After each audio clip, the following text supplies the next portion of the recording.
Você pode abrir sua Bíblia em Provérbios, capítulo 6. Eu vou ler do verso 6 ao verso 11.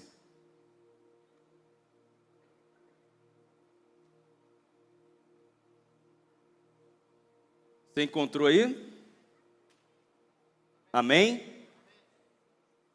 Antigo ou Novo Testamento?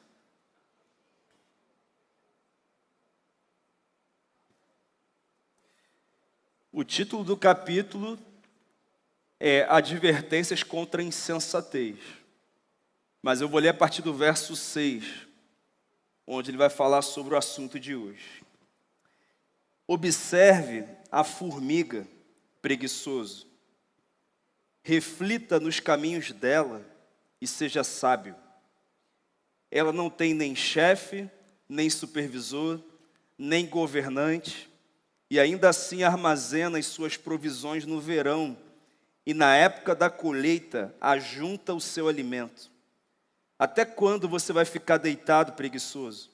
Quando se levantará de seu sono? Tirando uma soneca, cochilando um pouco, cruzando um pouco os braços para descansar?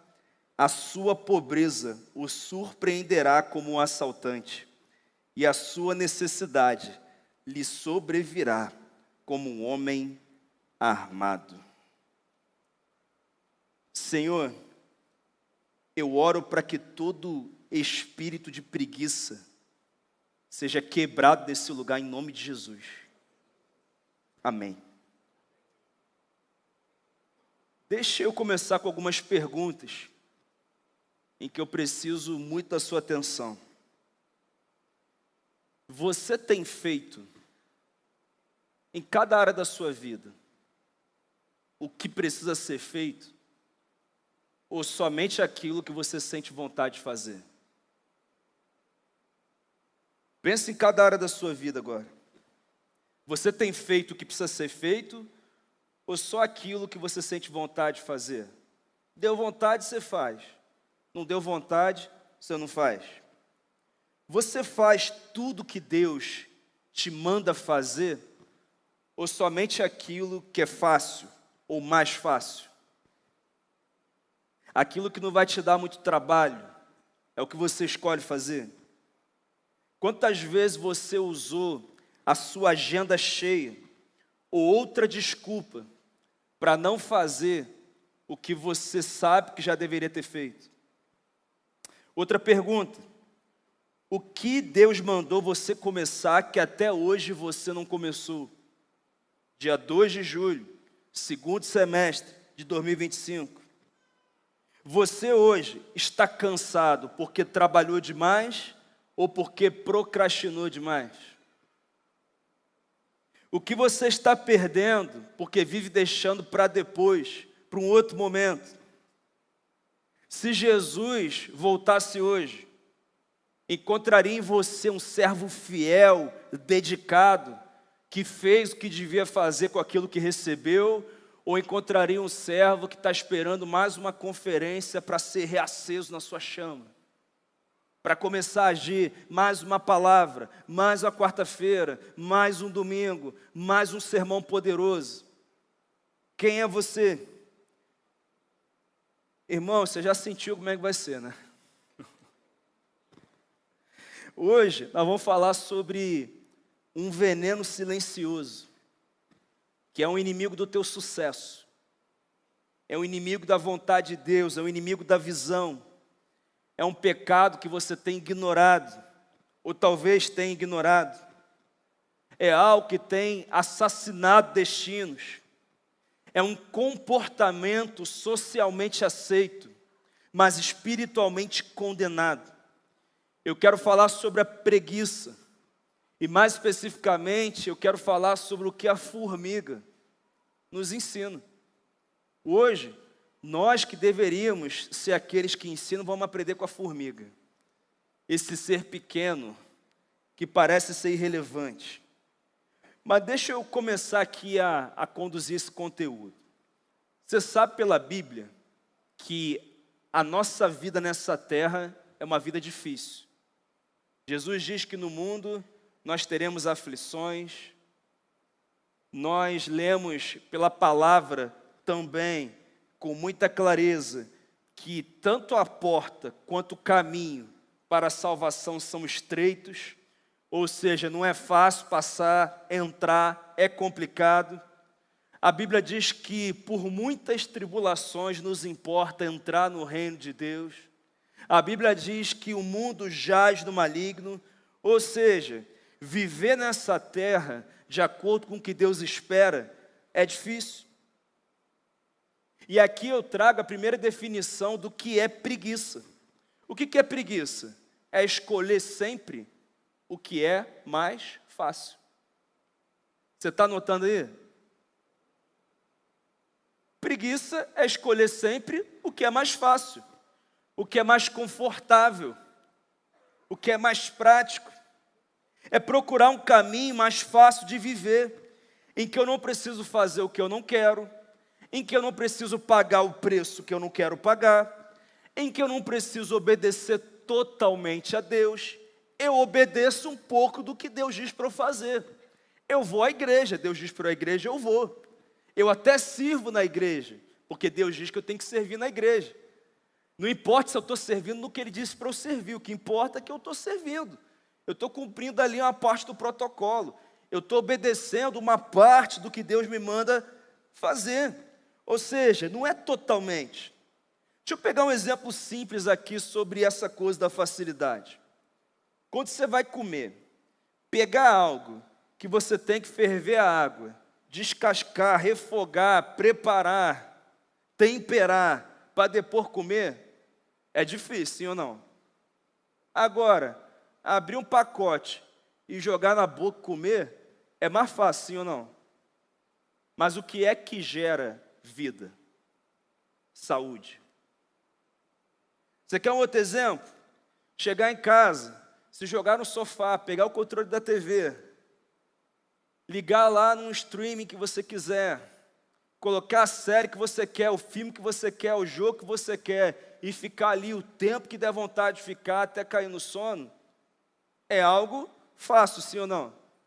Agora, irmão, acordar cedo, ter tempo a sós com Deus, ir à academia, arrumar as crianças, sair para trabalhar, vir na escola do avivamento domingo de manhã, ir para a célula num dia à noite chuvoso com frio, ler Bíblia todo dia, servir na área que dá maior trabalho, que não é simples que nem botar, enfim, não vou falar alguma coisa que pode parecer que estou menosprezando o ministério. Fazer algo assim, mais tranquilo, é complicado ou não é, irmão? Fazer esse processo todo é complicado ou não é? Se eu te disser que amanhã você tem que acordar 1 hora mais cedo para orar, ler Bíblia, para ir na academia, para fazer tudo, é mais complicado ou não é, irmão? Não é mais fácil acordar a hora que der vontade? Não é mais fácil assim, eu vou na academia no dia que der vontade, ou seja, nunca. Eu não lembro o dia que eu acordei, gente, que vontade de academia. Irmão, é raro, é muito raro, é uma verdade. Mas a minha pergunta é, qual é o caminho que gera vida, que gera sucesso, que me leva a alcançar o que eu sonho, que faz as promessas de Deus se cumprirem? É o caminho mais fácil ou o caminho mais difícil? Responde aí alto. E a segunda pergunta que eu faço, qual é o caminho que você está trilhando? Não precisa responder não, irmão. É para o seu coração. Eu preciso te perguntar isso, porque tem gente que escolhe o caminho mais fácil, e eu posso afirmar que o caminho tido como mais fácil não é a vontade de Deus para a sua vida. Se você está procurando o que é mais fácil, mais confortável, você está se afastando da vontade de Deus. É uma verdade.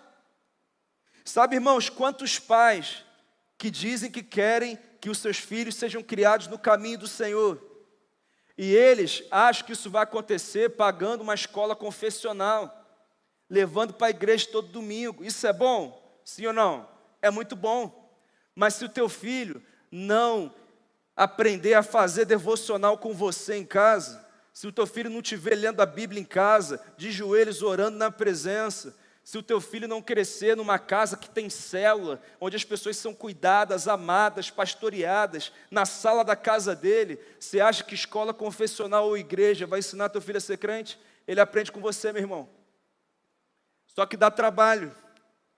Criança de 4, 5 anos, você tem que ficar ali, tentando fazer devocional, um trabalho absurdo. Atenção não tem, complicado, mó loucura, difícil, ter célula em casa, trabalho, levar o filho para um nível de concentração em Deus complicado, dá trabalho. Mas lá na frente, o que tem de pai hoje arrependido, se voltasse atrás teria feito isso, mas não fez. Porque o pai e a mãe estavam focados em trabalhar, ir para a academia, jogar beach tênis, fazer tudo que deu vontade de fazer. E o filho foi, não, ele aprende com a professora da escola, ele aprende com a professora da EBD, aprende uma parte, mas ele aprende em casa, irmão. Não tem outro caminho, não tem outro caminho, dá trabalho, é complicado. A grande questão, irmãos, é que dá trabalho. Tem gente que fala para a gente assim, nossa, a igreja de vocês é muito ativa, vocês trabalham demais, visita a gente, é célula, cuida de gente, batiza 100 pessoas e é um monte de coisa. E as pessoas estão achando que esse negócio de fazer discípulo, de cada um dar a sua vida pessoal para ganhar você, pessoas para Jesus, você ir ali e conectar pessoas com o evangelho, servir, abrir a casa para uma célula. Tem gente que está achando que isso é modelo de igreja, que a igreja virando empresa. Não, irmão, isso é viver pelo que é eterno. Porque na hora de trabalhar, nós damos a vida.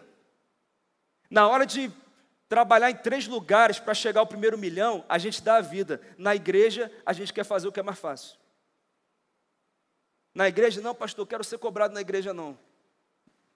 Mas a Bíblia diz que um dia ele vai chegar e vai perguntar, e aí, eu te dei 5 talentos, fez o quê? Você fez o quê?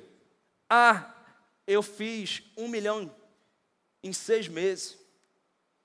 Eu comprei vários imóveis, a minha empresa foi a maior do ramo no país, na América Latina. Jesus vai falar, legal, cara. Quantas pessoas estão aqui no céu porque você influenciou? Tua família foi para onde? Cadê? Ele vai perguntar isso não, irmão.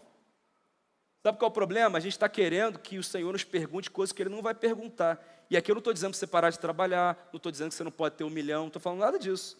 Só estou dizendo que se isso é prioridade para você, então as tuas prioridades estão desalinhadas. Quem é que está entendendo aqui, gente? É a introdução da palavra que a gente precisa receber hoje. Sabe por que muita gente não faz o que é mais difícil, escolhe o que é mais fácil? Por causa de uma palavra que eu já citei aqui, preguiça. Que no latim é preguiça. E no hebraico é preguiça. E no grego é? Aqui é todo mundo poliglota, irmão. Preguiça, preguiça. É isso. Porque eu não conheço uma outra forma de viver o reino que não seja com intensidade. Porque eu vi Paulo vivendo com intensidade, eu vi Pedro vivendo com intensidade, eu vi João vivendo com intensidade, eu vi Priscila e Áquila vivendo com intensidade, eu vi muita gente vivendo com intensidade, mas eu não, eu vou só curtir. Eu vou tocar minha guitarra no louvor e eu vou achar que eu vivo intensamente o reino de Deus. Tem uma coisa errada, tem uma coisa desalinhada, irmãos, e nós precisamos avaliar isso hoje. Sabe o que é preguiça? Preguiça é a recusa silenciosa de corresponder ao que Deus espera de nós. Na nossa cabeça, o preguiçoso é aquele que fica no sofá com o pé para o alto. Mas eu queria te dizer que o preguiçoso não é apenas quem fica deitado no sofá, mas é quem se recusa a cumprir o que Deus o chamou para fazer. Esse é o preguiçoso, no contexto da palavra. É aquele que vive em constante justificativa e, ao mesmo tempo, em constante desobediência. É a mesma coisa. E na Bíblia, preguiça é tratada como uma falha de caráter moral. É uma atitude de negligência voluntária, da responsabilidade, do tempo, do chamado. É alguém que é inativo, relutante, lento para agir, especialmente no que é certo ou necessário. É isso. Você quer um exemplo na Bíblia? Outro exemplo. O terceiro servo que recebeu talento. Um recebeu 5, transformou em 10. Um recebeu 2, transformou em 4. O terceiro recebeu 1, transformou em quantos? Enterrou o talento que tinha. Aí o Senhor voltou e falou para os 2 primeiros: parabéns, vou multiplicar o que vocês têm. Para o outro ele falou: servo mau e infiel. Sabe por quê? Porque você foi preguiçoso. Só que ele não disse que estava com preguiça, ele disse que estava com medo, porque disseram que o Senhor é mau, e assim, pega pesado. Justificativa, desculpa, como diz aí, historinha. Preguiçoso, pegou o talento, guardou, vou deixar aqui, ninguém mexe. Mas eu sou servo, eu sou de Deus, eu estou aqui. Ele disse, preguiçoso, servo mau e infiel, negligente. Sabe, irmãos, isso é muito sério. John Piper afirma que a preguiça espiritual é ateísmo funcional. O preguiçoso vive como se Deus não estivesse chamando. Como se Deus não estivesse te chamando todo dia para ser mais do que você é no reino. Para se dedicar mais do que você se dedica na tua vida espiritual, na tua vida ministerial, no teu casamento, também na tua carreira, também nos teus relacionamentos, também na tua caminhada rumo a conectar pessoas com o Evangelho. Vive como se estivesse tudo bem. E os anos vão passando, e no início do ano eu digo, não, esse ano eu vou me engajar. E o ano já está no segundo semestre e tem gente que não engajou. E continua no mesmo ritmo, devagar, lento, aos poucos, e achando que está tudo bem. É como se Deus não estivesse chamando. Mas eu queria te dizer que Deus está te chamando, irmão. Ele está falando com você aqui agora, diretamente. Na verdade, sempre esteve falando. Agora está ficando mais claro ainda, que Ele está te chamando para ser alguém mais intenso no reino. Alguém mais dedicado. Alguém mais focado. A preguiça é um pecado de omissão. Olha o que diz Tiago 4,17. Portanto, pensem nisto. Quem sabe que deve fazer o bem e não faz, comete pecado. Se você sabe que tem que ganhar pessoas para Cristo e não faz, comete pecado. Se você sabe que deve fazer discípulos por onde vai e não faz, comete pecado. Se você sabe que deve ser um dizimista fiel, um ofertante liberal e não faz, comete pecado. Se você sabe que deve se dedicar mais ao teu casamento e mesmo assim você não está se dedicando, comete pecado. Se você sabe que deve se dedicar mais ao seu filho, aos seus filhos e você não está se dedicando, comete pecado. O que ele está dizendo é que a gente não peca só por comissão, que é fazer o mal. Nós pecamos por omissão, que é deixar de fazer o bem, deixar de fazer o que é certo. Quem é que está entendendo aqui, gente? Ele é muito direto. Não tem como negociar com Deus, meus irmãos. Deus não cobra perfeição, mas obediência. Ah, pastor, mas eu faço muitas coisas para Deus. Irmãos, hoje a questão não é se você faz muitas coisas para Deus. A questão é, você está fazendo aquilo que Deus te chamou para fazer? Posso dar um exemplo? Tem várias células na igreja cheias. E os líderes falam assim, eu não posso multiplicar porque ninguém na célula se coloca à disposição para liderar. Várias células. Você está negligenciando um chamado de Deus. Tem vidas para serem cuidadas, alcançadas, mas você sempre tem algo mais importante para fazer. É a verdade. Aqui nós somos diretos, irmãos. Quarta da visão é assim. Acho que tudo aqui na atitude é assim, né?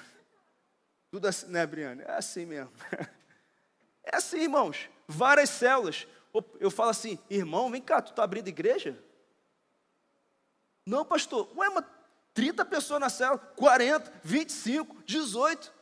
Você me avisa se for abrir a igreja, vou te consagrar logo.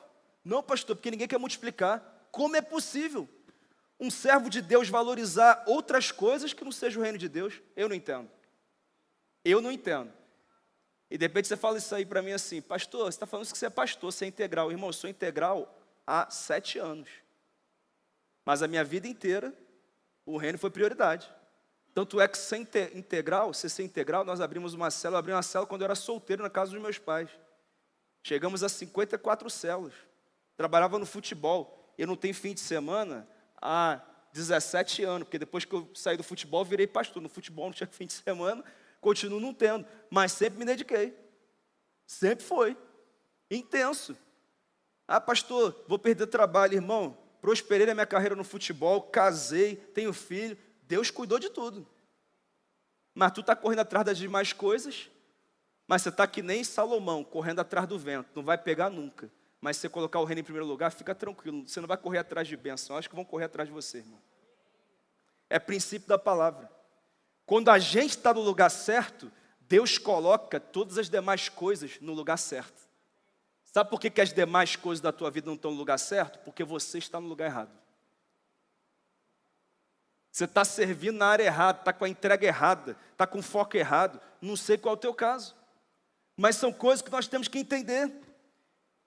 Vamos voltar a Provérbios? Você sabe que os Provérbios de Salomão não são estatutos, não são doutrinas, não são decretos, são conselhos de sabedoria, inspirados por Deus, para nortear. O que é um conselho? Um conselho não é uma ordem, mas é um conselho inspirado por Deus. Se é um conselho inspirado por Deus, é melhor seguir, sim ou não? Por exemplo, instrua a criança no caminho que devem dar, e ao envelhecer, não se desviará dele. Não é uma promessa, é um conselho. É um conselho. É um conselho, é uma direção. Está em Provérbios. Mas quem segue esse caminho tem a chance muito grande de ver isso se concretizar na sua vida. Tá bom? Então é um conselho. E nesse conselho que Salomão nos dá, ele não apontou para um rei, ele não apontou para um sacerdote, ele não apontou para um profeta. Para quem que ele apontou aqui, irmãos? Para uma formiga. Nós vamos ter que aprender com a formiga. Porque se tem uma coisa que a formiga não é preguiçosa. Ela é diligente, focada, dedicada. E ela realiza tudo que Deus espera dela. O que ele está dizendo é, se nós aprendermos com a formiga, nós vamos realizar tudo que Deus espera da nossa vida. Vamos poder dizer que nem Paulo. Combati o bom combate, completei a carreira. Ou seja, eu fiz tudo que o Senhor disse para eu fazer e guardei a fé. Quem quer dizer isso para Deus no final da vida aqui? Eu quero, irmão. Vamos fazer isso, vamos aprender. Vamos aprender com um inseto. Primeira coisa que a formiga nos ensina. A formiga tem disciplina sem fiscalização. Olha o que diz os versos 6 em diante. Observe a formiga, preguiçoso. Reflita nos caminhos dela e seja sábio. Ela não tem nem chefe, nem supervisor, nem governante. E ainda assim armazena as suas provisões no verão. E na época da colheita, ajunta o seu alimento. Queridos, a formiga representa a figura da disciplina sem fiscalização, que nada mais é do que autogestão. O que Salomão diz? A formiga não tem chefe, ela não tem patrão, não tem supervisor, não tem governante, não tem ninguém cobrando ela, não tem ninguém em cima dela, não tem ninguém ameaçando mandar embora se não entregar a tarefa no tempo. Não tem. A formiga não tem nem com quem competir, é ela. Ela e somente ela, e a missão que Deus deu a ela. E o propósito que ela tem para a existência dela. Não tem ninguém que elogia ela, não tem ninguém dando a ela palavras de afirmação, batendo nas costas e dizendo: você arrebentou, você é maravilhosa, você é campeã, vem aqui no altar que eu vou te dar uma honra, uma coroa, você é maravilhosa. Não, irmão, a formiga não tem nada disso, e mesmo assim ela é disciplinada, ela não tem fiscalização, mas cultiva uma cultura de excelência. Ela é disciplinada mesmo sem ser fiscalizada. Ela é automotivada, ela se autolidera, ela gera a sua própria vida, se autodisciplina, ela provoca a sua própria produtividade, a patroa dela é ela mesma. Ela não precisa de ninguém de fora dizendo: vai lá, faz, você vai conseguir, vou te premiar, vou te honrar, você vai receber algo. Não, irmãos, deixa eu te fazer uma pergunta: você é assim? Ou tem que ter tapinha nas costas? Ou tem que ter as palavras de afirmação? Ou tem que ter honra pública? Ou tem que ter alguém dizendo, se você não alcançar, vou te tirar da equipe, vou te tirar do cargo. Tem que ter alguém te estimulando o tempo inteiro para você produzir aquilo que Deus te disse para produzir, ou você já acorda sabendo aquilo que você tem que fazer e você faz independente do que recebe. A formiga é assim. E por isso Deus inspira Salomão para colocar no cânon bíblico um texto para dizer, ei, aprende com a formiga. Ela é automotivada, ela não precisa de nenhum fator externo para se sentir motivada, focada. Se está chovendo ou está sol, não importa. Se está frio ou está calor, não importa. Se está com dinheiro ou sem dinheiro, não importa. Se está no melhor momento emocional, pior momento emocional, não importa. Ela produz, ela faz o que ela tem que fazer. Irmão, eu e você temos que aprender com a formiga, sim ou não? Sabe por quê? O que tem de gente que só faz o que dá vontade? O que tem de gente que só produz quando está se sentindo bem? Quando estou bem, estou feliz, estou empolgado, vou produzir. Hoje eu não estou bem, não estou feliz, estou empolgado, não vou produzir. Ah não, se colocar a meta, né, vi lá os jogadores do Al Hilal, cada um ganhou 2.900.000 dólares por ter vencido o Manchester City. Até eu venci o Manchester City. Mole, né, Igor? Você precisa disso? Tem que ter bicho para poder produzir? Tem que ter alguém dizendo, ó, se você fizer, você vai ganhar um presentão. Você vai ser o cara, você vai ser honrado. A formiga não precisa. Sabe qual é uma das principais características das pessoas bem-sucedidas? Elas são automotivadas, irmão. Elas não precisam de empurrão de ninguém. Você quer a motivação? Os boletos já são motivação suficiente, irmão. Vai faltando motivação, vou te mandar um boleto para motivar aí. Motivação, irmão, para arregaçar as mangas e trabalhar, e se dedicar, e mergulhar, e aprofundar, e buscar coisas maiores. É isso, irmãos. Automotivação, autoliderança. A formiga não depende de estímulos externos para viver com excelência, para fazer o que é certo, para fazer o que se espera delas. Já o preguiçoso é o oposto. O preguiçoso precisa de pressão para funcionar. Ele só trabalha quando tem alguém olhando. Só entrega quando é cobrado. Só se sente motivado quando é elogiado, honrado, e tem que ser em público. Gente que só lidera com excelência se o chefe, o supervisor, o líder de rede, o pastor, forem atrás, cobrarem, derem alvos, ficarem em cima. Esse é um dos motivos pelos quais eu oriento os supervisores a quando forem visitar a reunião de célula, não avisar que vão. Por quê? Porque o mau líder, se ele souber que o supervisor vai, ele faz a célula para o supervisor, irmão. Ele sempre começou a célula atrasado. No dia do supervisor, ele começa antes. Ainda fala assim, irmão, aqui se não chegou, já era. Aqui a gente começa antes. Que aqui, ó, excelência. Né? Ele prepara, estuda a palavra como nunca. Ele até encomenda o lanche do dia, gente. Vamos fazer hoje aqui pedir um risoto de camarão para entregar aqui, para todo mundo. Irmão, ele dá um show só naquela terça-feira. As outras terças-feiras é complicado. Então nós falamos, não avisa não, porque senão ele vai fazer a célula para você. Sabe por que ele muda o comportamento dele quando tem supervisão? Porque ele trabalha para homens e não para Deus. Porque se trabalhar para Deus, ele vai saber que Deus está observando a célula toda terça-feira. Ele está observando tua vida devocional todo dia. Ele está observando como você trata tua esposa, o teu marido, os teus filhos e os teus pais todo dia. Não é só no dia da célula, quando alguém está vendo. E esse é o problema do preguiçoso. Ele trabalha para homens, ele não trabalha para Deus.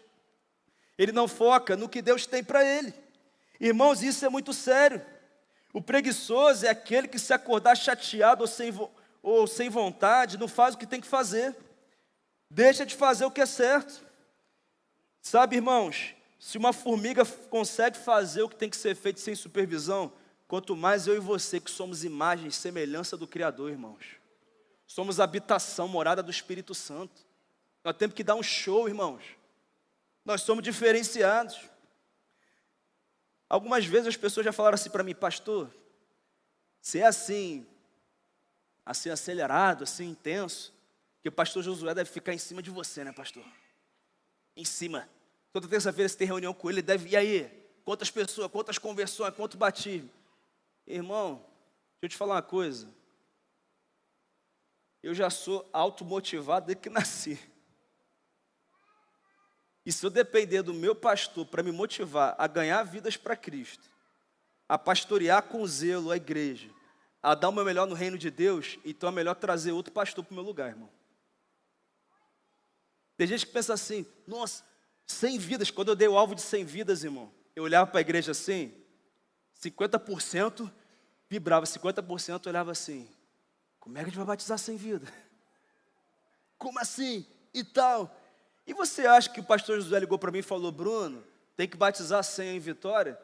Irmão, o pastor José tem mais o que fazer. O alvo de batismo no batismo extraordinário é só do Rio de Janeiro, 1000 batismos. Eu que estabeleci para cá 100. E achei que fui mal ainda, tinha que ter colocado os 150. Ano que vem, 200 pelo menos. Amém? Aleluia? É isso, irmãos. Irmão, é o reino de Deus. Tem gente morrendo agora, indo para o inferno. Porque nós não chegamos lá. Mas nós vamos ficar aqui devagar. Vamos ficar aqui aprendendo. Hebreus, Eclesiastes, Provérbios. Vamos ficar aqui engordando de Bíblia. E a gente fica gordo, obeso, e não derrama do céu sobre ninguém. E a Rua da Lama está cheia, e o Triângulo está lotado, e é motel, e é boate, e é não sei o quê. E a gente fica assistindo Netflix, Amazon Prime, ou o que quer que seja, e está tudo bem. Não, irmão, nós vamos arregaçar as mangas, vamos saquear o inferno e povoar o céu.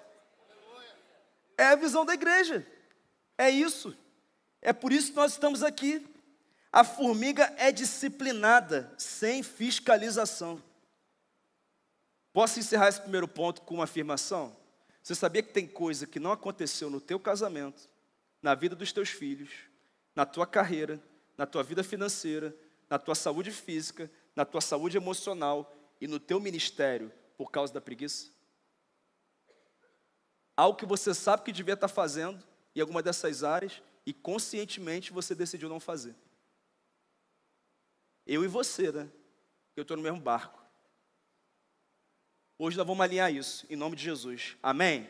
Você vai ser tua melhor versão de marido, de esposa, de filho, de pai, de mãe, de chefe, de empresário, de líder. E principalmente de servo de Deus. Amém? Segundo, a formiga sempre trabalha com visão de amanhã. Olha o verso 8. E ainda assim armazena as suas provisões no verão. E na época da colheita ajunta o seu alimento. O que ele está dizendo aqui? Que a formiga se planeja o tempo inteiro.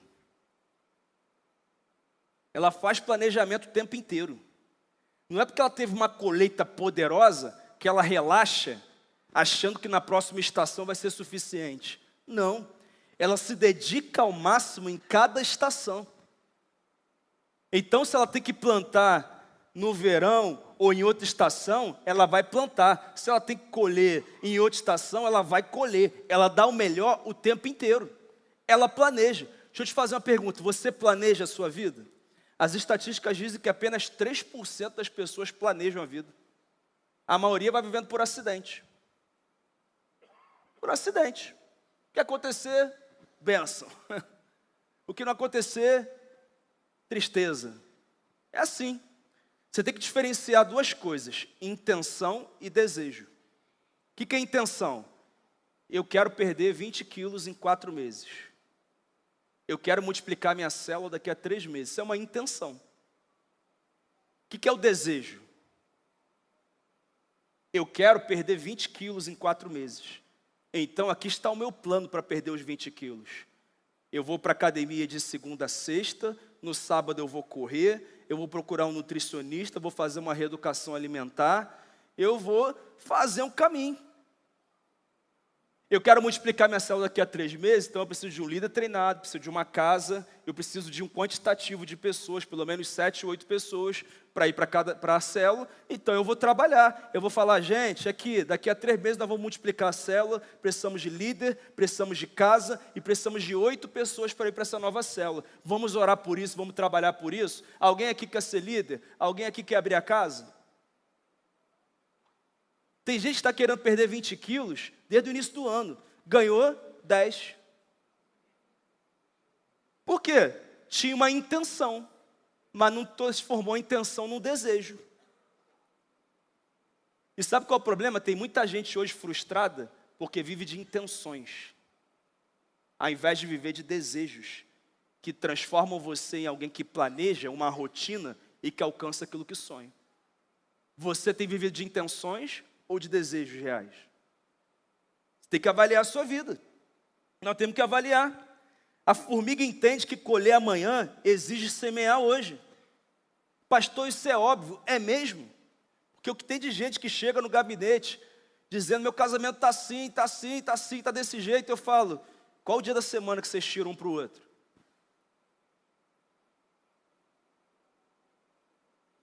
Qual que é o planejamento que vocês têm para o casamento melhor? Qual foi o último curso de família que vocês fizeram aqui na igreja? Qual foi o último livro sobre o casamento e família que vocês leram? Irmão, entra o grilo no gabinete e fica lá.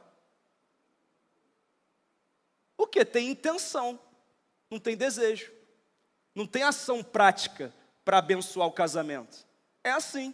É que nem o líder que fala, o meu sonho é multiplicar, mas ele não tem tempo a sós com Deus, ele não faz discipulado 1 a 1, nem GD, ele não está na escola do avivamento, não está treinando as pessoas para serem líderes, não está capacitando, não está visitando o que está afastado, não manda mensagem para o visitante no dia seguinte, ou não convida visitante, mas ele quer multiplicar, não vai acontecer. Não tem como. Na vida é assim. Pastor, quero ser promovido na empresa. Tá bom. Você já sabe o que tem que ter para ser promovido? O cara que está lá, ele fala inglês, espanhol, ele tem curso de gestão, liderança, e o teu curso é de GTA. Counter-Strike, teu curso. E você quer ser promovido. Não tem como. Quem está entendendo, meus irmãos? Aqui é alinhamento da vida, tá? Alinhamento da vida. É assim. Nós temos que alinhar a nossa vida. Então, queridos, nós temos que planejar. Tem estação que é para semear, plantar, e tem estação que é para colher. Também tem gente com dificuldade de colher. O fruto já está pronto, mas está com dificuldade. Você não percebeu que você tem um pastorzão embaixo de você ali, pronto para multiplicar. Sabe por que ele não multiplicou ainda? Porque você não chegou 1 a 1 nele, empoderou ele, disse, cara, você é fenomenal. Aqui, você é um pastor de multidões. Você me dá o privilégio de multiplicar a célula para a tua casa? E irmão, ele vai falar, pode ser ontem? Ele está pronto, está querendo. Ah, pastor, mas eu falo na célula que precisa, irmão, tem que ir no 1 a 1, irmão. Tem que empoderar olho no olho. Paga um café pro cara. Leva para tomar um açaí. E fala olho no olho. A gente acha que vai ser no geral que tudo vai acontecer.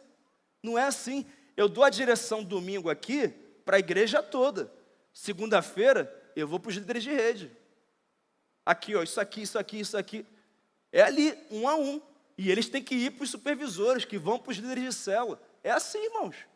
Não tem um outro caminho. É simples. A formiga sempre planta no tempo certo.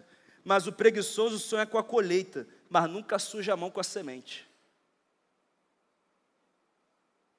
É assim. Simples assim. Tem que fazer algo a mais. Nós tínhamos um alvo. Quem estava aqui no culto de inauguração da igreja? Aqui. Levanta a mão aí. O que o pastor Josué falou aqui no púlpito? Que em 6 meses, nós teríamos mais quantas pessoas aqui? 1000. Irmão, eu não dormi aquela noite. Eu fui para casa pensando, o que eu vou fazer para que essa palavra profética que o meu pastor liberou sobre a igreja se cumpra? Sabe o que eu fiz? Eu falei, eu já vou começar com 2 cultos. Quando eu falei que ia começar 2 cultos, nossa, pastor, mas não tem gente para 2 cultos não, pastor. Mas não sei o que, não sei o que lá. Irmão, sempre tem um. Sempre tem. Não sei o que, não sei o que lá. Aí, irmão, para a palavra profética se cumprir, nós temos que fazer a nossa parte. Sabe o que aconteceu 5 meses depois? Mais 1.000 pessoas na igreja. E vamos abrir o terceiro culto. E se vier aqui, ó, vai entrar por aqui, vai sair por aqui. Tá bom? Porque é assim, irmãos. Nós temos que entender, não é agora não o terceiro culto, tá? Vou esperar 2 semanas, brincadeira. Vai acontecer ainda. Também não é loucura não. Começamos aqui. Teve culto que deu, sei lá, 200 pessoas só. Mas para dar 700, tem que dar primeiro 200. É assim. A gente tem que começar. Quem não sabe começar pequeno, nunca vai conquistar o que é grande. Você quer conquistar o que é grande, tem que aprender a importância de começar pequeno. É assim que funciona. Tá bom? Então isso é muito importante. Mas terceiro, a formiga revela a urgência que o preguiçoso ignora. Olha os versos 9 e 10. É até meio engraçado aqui. Até quando você vai ficar deitado, ó preguiçoso? Quando se levantará do seu sono? Vou dormir um pouco, você diz. Vou cochilar um momento. Vou cruzar os braços para descansar um pouco mais. Sabe o que ele está dizendo? Algo chamado procrastinação. Que é quando eu sempre acho que eu tenho mais um tempo para esperar obedecer o que eu já sei que já deveria ter obedecido. Procrastinação. Tem gente aqui com chamado pastoral que nem abrir célula abriu ainda. A verdade é essa. Tem gente com potencial grandioso, mas está ali escondido, servindo na técnica, servindo no kids, servindo, não sei, em um dos 23 ministérios da igreja. Ele está quieto ali, escondido, e ele está dizendo, não, eu estou servindo o Senhor. A grande pergunta hoje não é se você está servindo o Senhor, é se você está servindo o Senhor no lugar que Ele te mandou servir. Eu queria que você entendesse, quando o líder de célula chega para você e fala que eu vejo você como próximo líder de célula. Não é qualquer pessoa que está falando isso para você não, irmão. É alguém que foi consagrado com imposição de mãos da igreja para liderar a tua vida. Aquele momento de consagração de células, de líderes de célula que a gente faz na célula ali, não é um momento protocolar não, irmão. Quando eu vou lá, o líder de rede vai lá, e nós impomos as mãos sobre aquelas pessoas, e nós dizemos, Senhor, derrama uma unção de liderança sobre ele, para que ele leve essas pessoas para mais perto de ti. Isso não é brincadeira não, irmãos. O Senhor ouve a nossa oração, Ele libera algo sobre a vida daquela pessoa. E quando você faz parte da célula dessa pessoa, você está debaixo da unção que o Senhor liberou sobre essa pessoa. Então quando ela chega para você e fala, aqui, vamos multiplicar a célula, ela não está brincando não, ela está dizendo, a unção que o Senhor derramou sobre mim, vai recair sobre você, quando você abrir a tua casa. É simples, quantos aqui acreditam nisso, irmãos? Porque hoje tem tanto misticismo no meio evangélico, que as pessoas não acreditam também nem mais na imposição de mãos, irmão. É tanta historinha, tanta conversinha fiada, é tanto objeto místico, espiritual, que as pessoas acham que o que a gente faz aqui é brincadeira. Não é brincadeira não, irmãos. Nós estamos impondo as mãos para que o Espírito Santo possa impelir essas pessoas a terem êxito na missão. É sobre isso. Não é brincadeira, não é qualquer coisa. Sabe, tome cuidado com a procrastinação, porque o preguiçoso é esse. Mas a formiga pensa assim, se eu não fizer tudo que eu tenho que fazer no verão, quando vier o inverno, está acumulado o trabalho do verão, junto com o trabalho do inverno. Vai ser complicado, vai ser difícil. Sabe, irmãos, a pergunta que eu faço é, você tem dado tudo que você tem que dar? Você está entregando tudo que você tem que entregar nessa estação da tua vida? Ou você está dizendo, mês que vem?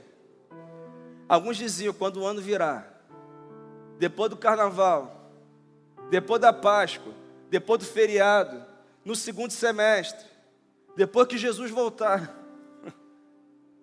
E vão procrastinando. Um dia eu vou fazer. Irmãos, isso é muito sério. Posso dizer uma coisa aqui? Eu estou para ver uma geração que usa mais os filhos pequenos para justificar a sua improdutividade no reino do que a geração atual, irmão. Isso é assustador, irmão. Eu não vou à célula por causa do filho, eu não vou na escola de avivamento por causa do filho, eu não posso liderar por causa do filho, eu não posso servir por causa do filho. Irmão, esse filho é bênção ou é maldição na tua vida, irmão? Ali, ó, cadê a Maria? Tá ali, ó. Olha lá, Rebeca e Ana estão lá. Nós damos o nosso jeito, irmão. Você tem que dar o seu também. Nós temos que fazer a nossa parte. Nossos filhos têm que aprender com a gente. Nós não estamos falando de nada que a gente não está buscando viver aqui. Sempre é o filho, é o filho, é o filho. Eu não posso ir na célula porque meu filho tem uma rotina e quebra a rotina dele. Irmão, com todo respeito, que se lasque a rotina. Eu quero os meus filhos aprendendo a amar Jesus dentro de casa. Vendo gente se convertendo na sala da casa. Vendo casamento sendo restaurado na sala da minha casa. E quando eles crescerem, eles dizerem: eu cresci com papai e mamãe tendo célula lá em casa toda terça-feira. Toda terça-feira. E vidas sendo transformadas, libertas. Eu não quero que meus filhos falem: ah, meu pai é muito inteligente, ah, meu pai fez muito dinheiro, meu pai me levou para Disney. Não, irmão, eu quero que meus filhos digam assim, minhas filhas digam assim: eu aprendi a amar Jesus com meu pai e com a minha mãe. Eu vi o reino de Deus na minha casa. Eu já estou no céu, porque o céu era lá em casa. É na minha casa. Sabe, irmãos, eu estou muito preocupado com a geração de cristãos atuais. Como negociam tudo, irmãos. Na nossa época lá de criança, era 8h30 da manhã EBD. Culto doutrinário 10 horas, 10h15, sei lá. Saia de lá, almoçava o que dava, irmão. Estrogonofe, todo mundo junto lá. Era o mesmo estrogonofe os 4 domingos. Só dava as cantadas na panela, o jeito lá. Saia de lá, ia visitar enfermos, gente afastada, voltava 18 horas. União de jovens, adolescentes, juniores. Depois tinha o culto evangelístico. Chegava em casa 9h30, irmão. Irmão, só o pó. Chegava na escola de manhã, irmão, não era ninguém. Acabado, os pais no trabalho, acabado, mas feliz da vida, que estão servindo Jesus. Mas hoje é assim: eu tenho que trabalhar, eu tenho que jogar beach tênis, eu tenho que ir para academia, eu tenho que fazer a viagem dos meus sonhos, eu tenho que fazer tudo. Se servir tempo, se sobrar tempo, eu vou na igreja, eu vou na célula, eu sirvo em alguma área. Se sobrar tempo. É alguns crentes hoje, não aqui na atitude, né, irmão? Porque aqui os crentes são dedicados no reino de Deus, intensos no reino de Deus. É isso. A gente cantou aqui: ele virá no piscar de olhar, quem estiver pronto com ele irá. E nós cantamos e cantamos, mas na quinta-feira de manhã a gente não vive como ele virá. A gente vive: ah, Deus, espera mais um pouco aí, porque eu tenho um sonho para realizar. A gente vai procrastinando. Ah, querido, nós temos que avaliar a nossa vida. Temos que avaliar a nossa vida. O preguiçoso fica cercado de problemas porque nunca procura soluções. Provérbios 15:19 diz assim: o caminho do preguiçoso é como uma cerca viva de espinhos, mas a vereda do justo é uma estrada plana. O que ele está dizendo é que o caminho do preguiçoso e do justo é o mesmo, mas o preguiçoso vê um monte de espinho, o justo vê uma estrada plana. O preguiçoso coloca um monte de dificuldade, o justo fala: o caminho está preparado para eu crescer, para eu avançar, para eu prosperar e para eu glorificar a Deus. É isso. Provérbios 22:13, ele diz: o preguiçoso diz: um leão está lá fora. Há um leão lá fora, serei morto na rua. Tem um leão na academia. Tem um leão no tempo a sós com Deus. Tem um leão na liderança de célula. Eu vou morrer, ele vai me atacar. Eu não vou aguentar, eu vou fracassar, não vai dar certo. O preguiçoso sempre encontra um leão lá fora. Ele acha que tem, mas não tem não, irmão. O leão está dentro de você. O leão está dentro de você. Em Provérbios 26:13, o preguiçoso afirma: um leão está no caminho, um leão feroz está nas ruas. É o que ele diz. O leão, sabe, eu não lidero porque eu posso fracassar. Eu não lidero porque é difícil demais, porque é complicado demais. Sabe, eu não abri empresa porque o Brasil está instável demais. Irmão, eu quero lembrar de um momento que o Brasil não esteve instável. Se me dissesse, se encontrar, você me fala. E a nossa estabilidade não está na economia. A nossa estabilidade está no Senhor, irmão. Essa é a verdade. Para o preguiçoso, sempre tem um leão lá fora. O preguiçoso não é vencido por um leão, é vencido por uma desculpa. O preguiçoso não é vencido por um leão, é vencido por uma desculpa. Ele não lidera a célula porque não está preparado, e sim porque está com preguiça de assumir uma tarefa mais difícil, que vai requerer mais tempo, mais energia, mais dedicação. Ele enxerga espinhos. Ele prefere as tarefas mais fáceis. Desculpas de um preguiçoso: minha célula não cresce porque a integração não envia pessoas. Mas quando foi a última vez que você evangelizou alguém para levar para a célula? Irmão, tem um irmão, eu almoço todo mês com esse irmão. Nossa, pastor, por que não almoça comigo? Tu não me convida, irmão? Antes que comece o mimimi, me convidar eu vou. Fica tranquilo. Tá bom? Só comida japonesa que eu tenho dificuldade. Criado no Meia, né? Raiz, Quintino Bocaiúva, lá não tinha negócio de comida japonesa lá não. Mas minha mulher é chique e ela gosta. Então estou aprendendo. Os fritinhos, né? Estou aprendendo, né, amor? Estou aprendendo, estou melhorando. É assim. Até me perdi aqui. Vamos lá. O irmão que me convida, isso aí. Irmão, não tem uma pessoa, um garçom que vai na mesa, alguém que ele encontra que ele não chama para a igreja. Aqui, meu pastor. Vai lá na igreja dele, é uma benção. Saio abençoado todo domingo, vai lá. Ele convida a gente mais do que eu convido, irmão. Líder de célula tem que ser assim, irmão. Você tem que convidar a gente, você fala assim: o maior evento da semana é ir na tua casa na célula na terça-feira, irmão. O maior evento da semana, todo mundo que você conhece tem que saber que tem uma célula na tua casa. Todo mundo. Célula. Oi, tudo bem? Sou a Maria, tudo bem? Eu sou o Bruno, tenho uma célula lá em casa terça-feira. Mas o que é célula? Não importa, vai lá. Você vai descobrir lá. Célula, irmão, célula. Por quê? É protocolo? Não, irmão. Quando ele chegar lá, ele vai ser encontrado por Jesus. Ele vai encontrar Jesus, a vida dele vai ser transformada para a glória do Senhor. É isso, irmãos. Mas você fica esperando a integração enviar pessoas. Ah, irmão. É a célula que tem que enviar a pessoa para a igreja. Tá bom?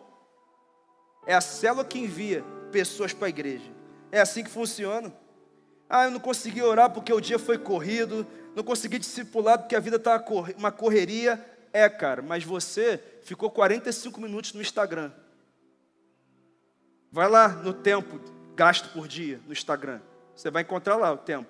Eu coloquei no meu limite, 45 minutos. Quando dá 45 minutos, ele bloqueia. É claro que você pode bloquear, né? Ele bloqueia lá, 45 minutos. Para as postagens que tem que fazer, não sei o que lá, tá lá. É lá. Você teve tempo para ficar 45 minutos rolando a tela, que não serviu de nada para você, mas para passar tempo com Deus Altíssimo, você não teve tempo. Mas para ser discipulado por alguém, você não teve tempo. A vida está muito corrida, está complicado. Não, pastor, deu tempo não. Qual foi a última série que você assistiu? Tem gente que assiste série em 3 dias, maratona. Mas se falar assim, vem para uma imersão na igreja, vai ficar de 8 a meio-dia. Nossa, longo, né? Mas o miserável virou a noite assistindo, sei lá o que ele assistiu. Ele fica 3 horas no cinema assistindo. O que tem lá de 3 horas no cinema? Quarteto Fantástico. Nossa, você assistiu aquele filme, você pegou o cérebro, tirou e foi assistir o filme. Aí depois você colocou de volta. 3 horas que não serviram para nada. Mas para imersão não dá, é coisa demais. Irmão, está sendo um gabinete aqui, tá? Tá filmando aí, né? Você que está em casa era para estar aqui. Posso trazer uma frase para você aqui? A desculpa é o travesseiro da preguiça. A desculpa é o travesseiro da preguiça. Está deitado na desculpa. E sabe qual é a pergunta de Deus aqui no texto? Até quando você vai ficar cochilando? E a pergunta de Deus para mim e para você nessa noite é: até quando você vai procrastinar obedecer o que Deus já te disse para fazer? Você vai procrastinar liderar uma célula até quando? Você vai procrastinar resolver essa coisa do teu casamento até quando? Você vai procrastinar esse passo na tua vida profissional até quando? Até quando você vai procrastinar a saída ao médico que você tem que ter? Até quando? Você vai procrastinar entrar na academia até quando? Até quando? Quando o médico disser assim, aqui, não tem mais jeito de resolver, mas para melhorar a tua qualidade de vida vai para a academia. Mas agora já era. Tu já é obeso, está hipertenso, diabetes está vindo e fibromialgia, e não sei o que, e triglicerídeos, e HDL, LDL, e tudo que é L aí, irmão. E tudo que é coisa. Nossa, agora eu vou para academia. Não deu mais tempo. Você ia viver 90 anos, vai viver 70. Sabe por quê? Porque você procrastinou. Mas em último lugar, eu sei que era até 9h30, tá? Mas eu preciso terminar aqui. A formiga é próspera e o preguiçoso empobrece. Tem gente hoje pobre por causa da preguiça. Não é porque não teve chance, oportunidade. E eu não estou falando de pobreza financeira apenas. Eu estou falando de pobreza de espírito. Pobreza ministerial, espiritual. Pobreza relacional. Olha o verso 11. A sua pobreza sobrevirá como um assaltante, e a sua necessidade como um homem armado. O que eu quero dizer, e não leve como uma fala pessoal minha para você, é uma fala do Espírito Santo para você, tá bom? Tem gente hoje lamentando porque certas áreas da vida não deslancharam. E sabe por que essas áreas da vida não deslancharam? Não é porque o diabo se levantou, não é porque você não foi oportunizado, e não é porque Deus não te ama, mas é porque nessa área a preguiça falou mais alto. Você não fez o que tinha que ter feito, você procrastinou, você deixou para depois, e você não obedeceu.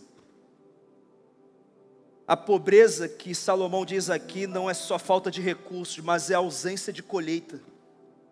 Preguiça não é apenas um pecado de conforto, mas é uma semente de ruína. Se você não tem sido intenso, dedicado no que Deus te chamou a fazer e viver, então você está à beira da ruína. E o texto diz que é como um assaltante. Assaltante avisa a hora que vai chegar, irmão. E tem gente sendo surpreendida com algumas lutas da vida, dizendo, nossa, não sei nem de onde veio. E Deus está te dizendo, eu sei bem de onde veio. Veio daquela atitude que você não teve até hoje.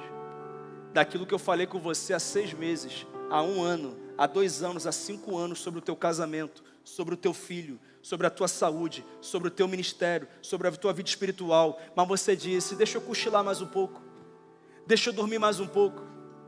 Ano que vem eu faço, e você não fez. Foi daí que veio o assaltante.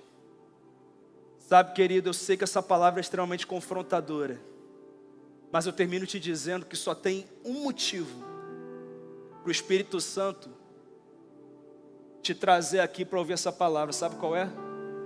Não é apenas para expor a tua preguiça, mas é para te convidar a arregaçar as mangas, porque chegou a hora de você se levantar, irmão. Chegou a hora de você abraçar o que Deus te chamou para abraçar. Chegou a hora de você romper naquilo que Deus disse para você romper já há muito tempo. Chegou a hora de você romper com esse espírito procrastinador e abraçar um espírito conquistador, realizador, um espírito obediente. Se você recebe essa palavra,